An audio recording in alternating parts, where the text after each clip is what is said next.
लालची भाभी। करिश्मा, रेशमा और मनीषा 3 बहनें हैं। उनका एक भाई भी है, मयंक। मयंक अपनी बहनों को बहुत प्यार करता है, लेकिन मयंक की पत्नी सविता इस मामले में मयंक से बिल्कुल ही अलग है। वो अपनी ननदों का जितना बुरा कर सकती है उतना बुरा करती ही रहती है और अपनी ननदों पर हुक्म भी चलाती है। करिश्मा, करिश्मा, तुमने अभी तक नाश्ता नहीं बनाया? तुम्हारे भैया को ऑफिस जाने में देर हो रही है। हाँ भाभी, बस अभी बनाती हूँ। करिश्मा, तुम ये ढीलापन छोड़ दो। कल को पराये घर जाना है। वहाँ अगर तुम इस तरह से काम करोगी तो लोग क्या कहेंगे कि माँ ने और भाभी ने कुछ सिखाया नहीं। और तुम्हारी दोनों बहनें कहाँ हैं? रेशमा मार्केट गई है और मनीषा सो रही है। क्या? सुबह के 8 बज रहे हैं और ये महारानी अभी भी सो रही है? ये कहते हुए सविता अपनी सास दुर्गा देवी के पास जाती है। माँ जी, देख रही हो अपनी बेटियों के तौर तरीके? क्या हुआ बहू, सुबह सुबह क्या कर दिया मेरी बेटियों ने? अरे एक तो अभी अभी उठकर किचन में गई है, दूसरी सुबह सुबह बाहर चली गई और तीसरी अभी तक सो रही है। क्या करूं मैं इन तीनों का, मैं तो परेशान हो गई हूँ। जा जाकर उठा उसे और रेशमा से मैं बात करती हूँ। सविता सीधा मनीषा के कमरे में जाती है और उससे कहती है, महारानी जल्दी उठो, सूरज सर पर आ गया है। भाभी थोड़ी देर और सोने दो ना, मैं रात को लेट सोई थी। वो क्या ना यूनिट टेस्ट चल रहे हैं। शराफत से उठती है या नहीं, या फिर पानी की भरी बाल्टी डालूं तेरे ऊपर? नहीं नहीं भाभी, मुझे बिस्तर में नहीं आना, उठती हूँ मैं। मनीषा जल्दी से उठकर बाथरूम में चली जाती है। सभी आराम से बैठकर नाश्ता कर रहे होते कि तभी रेशमा बाजार से हाथ में सामान लिए आ जाती है। रेशमा को देखते ही सविता उस पर बरस पड़ती है। लो, आ गई महारानी। ऐसा भी क्या सामान लाना था जो सुबह आंख मलते ही बाजार की तरफ रवाना हो गई?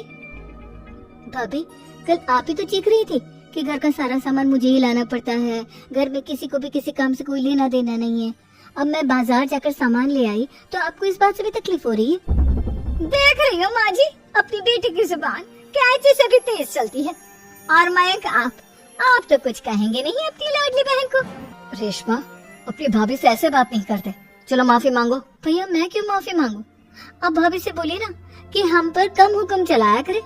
हम इस घर की बेटियां हैं और आपकी पत्नी की ननद है, नौकरानी नहीं। लो कर लो बात। इनकी भलाई के लिए कुछ भी बोलो तो इन्हें बुरा लग जाता है। इस घर में यही इज्जत है मेरी। देख लो माँ जी, आपकी बेटी किस लहजे में मुझसे बात कर रही है।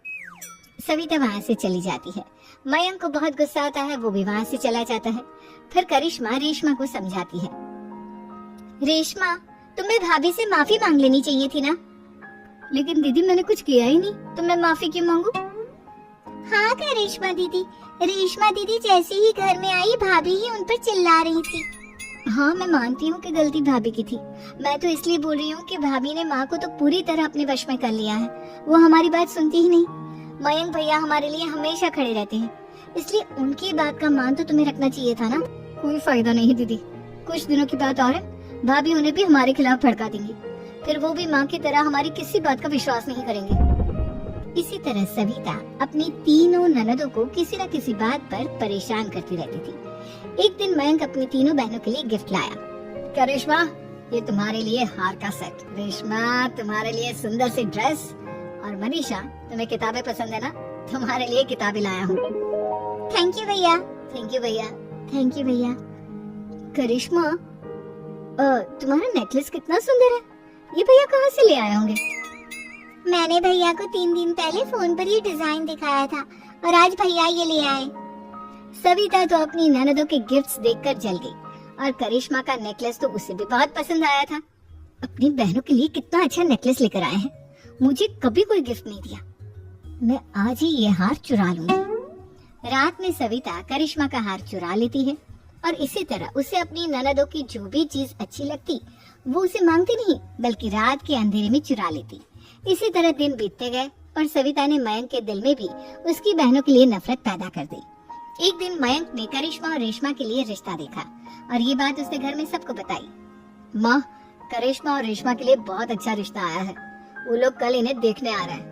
आप और सविता मिलकर सारी तैयारी कर लेना। ये सुनकर करिश्मा और रेशमा खुश हो जाती हैं, लेकिन सविता सोचती है, अगर इन दोनों बहनों की शादी हो गई तो घर और बाहर का काम कौन करेगा?